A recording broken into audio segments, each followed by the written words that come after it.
Hello everyone. In the last video, we did a test assembly and gave a brief demonstration of this Unit 1.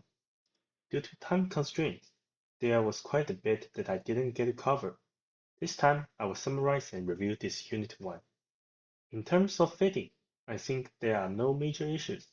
Most parts fit together quite well. The tightness is also appropriate, though on the tighter side. If it's just an out-of-box assembly, I don't think you need to trim the pegs or enlarge the holes. However, since I plan to disassemble and paint it, if you don't trim the pegs, it will be very tight and difficult to disassemble. So for painting, you will need to trim the pegs. Now, how tight are the joints? Look at this.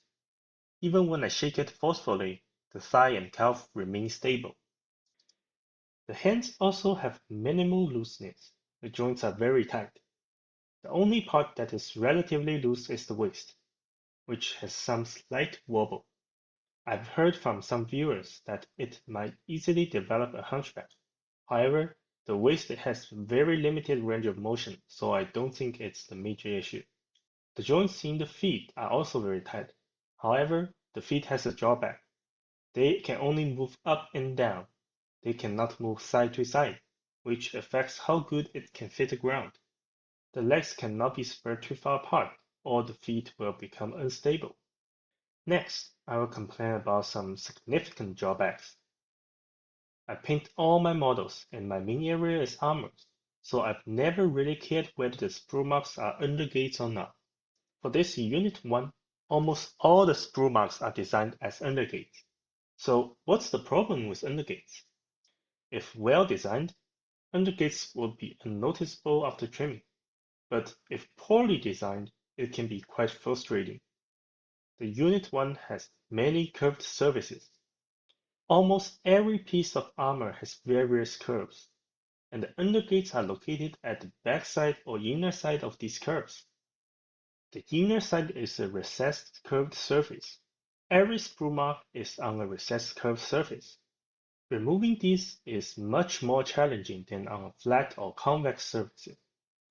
Furthermore, if the sprue marks were on the outside, while sanding would leave scratches, they wouldn't be visible after painting.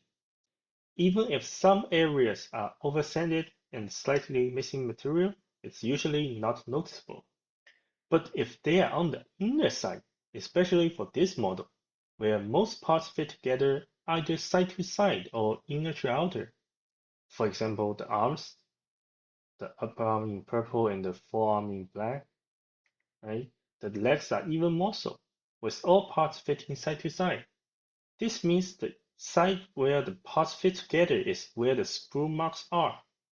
If you oversand or lose material, the fit will show a noticeable gap in the middle. And if the sanding isn't done properly, the remaining mark would interfere the fitting. This is very frustrating. I don't understand why all the sprue marks are designed this way. This 1.5 version is intended for painting enthusiasts. If the design was good, it would be fine. But the poor design just adds frustration. Also, while I said the assembly is decent, if you look closely, if you don't use glue and putty to make it seamless, such as the armor side-to-side seams, right? Although related to my trimming and test assembly, but so many side-to-side seams, right? It still looks quite unpleasant. I would definitely make all seams seamless. Also, the forearm, right? Same. Additionally, the model itself doesn't have much detail. There are only a few panel lines and details. At this large scale, it appears a bit sparse. However, the original design of this Unit 1 might not have much details at all. So, without additional detailing, it might look decent as a large-scale collectible, but upon closer inspection, it's a bit disappointing. Oh, I haven't shown the head details yet. The mouth opens in two parts. The first part opens up to this extent. Opening it further will make the lower jaw and teeth spread wider. It resembles the Berserk and God modes. However, the God mode color isn't this scheme. and will need repainting. At the time of filming this segment, I couldn't find this part. I'm not sure when it got swallowed by my flaw. I will have to get another one later.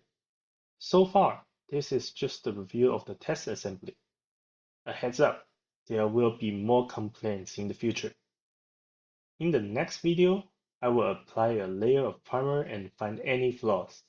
Stay tuned. See you in the next episode.